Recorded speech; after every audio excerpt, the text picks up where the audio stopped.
بسم اللہ الرحمن الرحیم۔ السلام علیکم ناظرین، امید ہے آپ سب لوگ خیریت سے ہوں گی۔ بہت سی خبریں آ رہی ہیں چین اور بھارت کے تعلقات کے حوالے سے۔ کبھی کہا جا رہا ہے کہ بھوٹان نے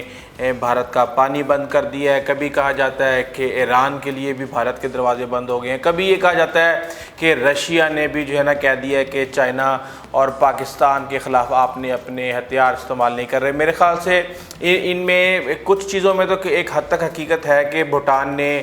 جو ایک دریا جا رہا تھا، بھوٹان کے اندر ہر سال یہ ہوتا تھا کہ آسام میں ایک ڈسٹرکٹ ہے، پکسا کا ڈسٹرکٹ ہے، وہاں وہاں کے جو فارمرز تھے وہ جا کے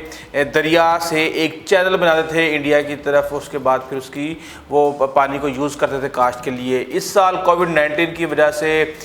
بھوٹان نے بالکل بھی اجازت نہیں دی کسی کو بھی اپنی سرحد کے اندر آنے کی، جس کی وجہ سے کہا یہ جا رہا ہے کہ وہ چینل اب پانی وہاں سے بند ہو گیا، جس کی وجہ سے تقریباً 6000 کسان کا جو ذریعہ معاش ہے وہ خطرے میں پڑ گیا ہے، اور تقریباً 27 گاؤں ہیں جو کہ وہاں پہ زراعت ہے وہ خطرے میں پڑی ہوئی ہے۔ اس حوالے سے بہت سی باتیں آ رہی ہیں، لیکن ظاہر سی بات ہے کہ جس طریقے سے بھوٹان اور بھارت کے تعلقات تھے، چائنا نے جس طریقے سے وہ انفلوئنس کر رہا ہے نیپال کے اوپر، بنگلہ دیش کے اوپر اور دوسرے ممالک کے اوپر، اس نے بھوٹان کو بھی کسی نہ کسی حد تک کنونس کر لیا ہے۔ یہ تو آنے والے وقت ہی بتائے گا کہ حقیقت کیا ہے۔ جہاں تک ایران میں $400 بلین کی انویسٹمنٹ کی بات ہو رہی ہے، تو وہ تقریباً آج سے 6 مہینے پہلے کی خبر ہے، جب چائنا نے ڈیسائیڈ کیا تھا کہ وہاں پہ ایک ریل سسٹم اور دوسری انویسٹمنٹ کرے گا اور ایران کے آئل سیکٹر میں انویسٹمنٹ کرے گا۔ وہ فی الحال ایک لیٹسٹ ڈیولپمنٹ نہیں ہے، لیکن جو لیٹسٹ ڈیولپمنٹ ہے وہ یہ ہے کہ چین نے بھارت سے گلوان ویلی تقریباً خالی کرنے کا مطالبہ کر دیا اور کہا ہے کہ بھارت پوری گلوان ویلی جو ہے وہ خالی کرے اور صرف گلوان ریور جو ہے اس کے دہانے تک محدود رہے، جبکہ اس علاقے سے بھارت اپنی بھاری ملٹری ڈپلائمنٹ کو بھی کم کرے۔ اور انہوں نے دوبارہ ایک دفعہ انہوں نے پہلے کلیم کیا تھا، اب دوبارہ انہوں نے کلیم کر دیا ہے کہ یہ